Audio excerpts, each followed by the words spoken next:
Watching Power Breakfast on cnbc TV 18. Well, back home on the Lal Street, it was a fairly range-bound session of trade, but the indices actually failed to hold on to the morning gains and coming under a lot of pressure in the last hour of trade.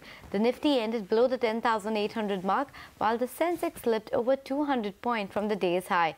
As far as the broader markets are concerned, the banks continued to rally, and they rallied about 100 points, while the mid-caps too bucked the trend to end flat with a tad bit of positive bias.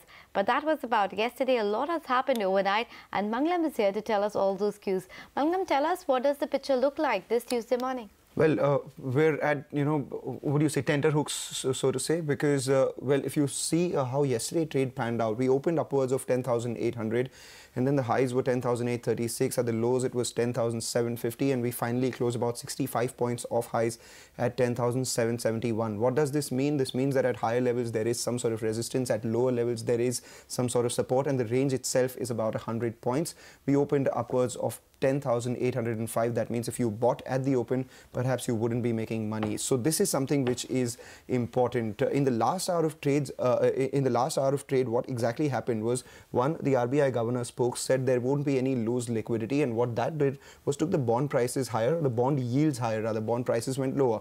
And as a result of that, we had all the financing companies going lower. So we had Indiabulls Housing Finance, Bajaj Finance ended about 2% off highs, DHFL and Piramal Enterprises too. Another reason we'll have to watch out for the bond prices, how they pan out in today's trading session, is after the commentary that came in from the GDP perspective. CSO says the GDP will grow at 7.2%, the RBI says 7.4%. Let's see how the money markets take that. Another reason why this is important is because higher the bond yields, lower the valuation multiples for mid-caps in as well. And that is what we saw in yesterday's trading session. So a lot of these high-value mid-caps saw a bit of a correction. So Page Industries was lower, Ashok Leyland was lower as well, along with Indigo and Tata Elxsi. But one good thing for yesterday's market session was the fact that rupee, well, it erased all the gains. It also took the IT stocks higher with it. So that supported the index at lower levels. And crude is something which is an important monitorable. Towards the last hour of trade yesterday for us, it was closer to the $59 per barrel mark, and now it's come to around $57.5 per barrel mark. So important levels to watch out for the Nifty, of course. We're at the 20 and the 200-day moving average, which is around that 10,775 mark. At the lower end, we have 10,650 as a 50-day moving average support, and at the higher end, it is 100-day moving average. 100-day moving average is important because it is a number which is coming down. Just the last week, it was around that 10,950 mark. The FIIs, they bought in cash markets in yesterday's trading session, 736 crores.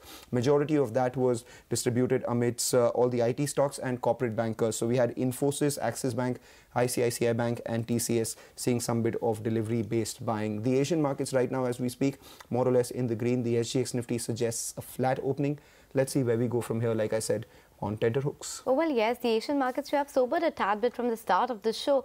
But Mangalam, this was about the macro cues and the setup for the entire trade. What about the stocks that you're watching out for trade? I'm sure Gru and Bandhan are on Gru the and top Bandhan, of the yes, that's exactly the first stock that I'm watching out for, or the first set of stocks, if you must, I'm watching out for. Yesterday, they ended lower in trade, and post that, the merger was announced, and the merger ratio looked like it was 8% against Gru's yesterday's closing price, but still remember, it is 2% higher than its 6-month weighted average price. The most important part will be what happens to Gru's return on equity once this merger is done, and how does HDFC also perform in today's trading session, because it holds about 15% stake in the company. Apart from that, we have Tata Elxsi. That stock was lower in yesterday's trading session. The company reports its results today, so let's see how that goes.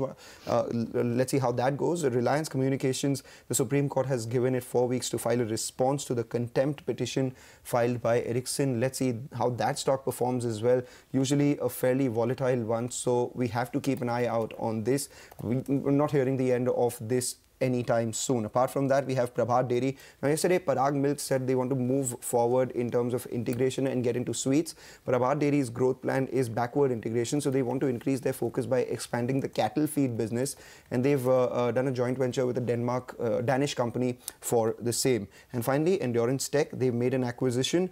They've acquired Fonpress Metal, which is an aluminum die casting company from Italy, paid about 8.2 million euros for a company that does sale of around 27.5 million euro. So let's see whether it's profitable or not. Okay.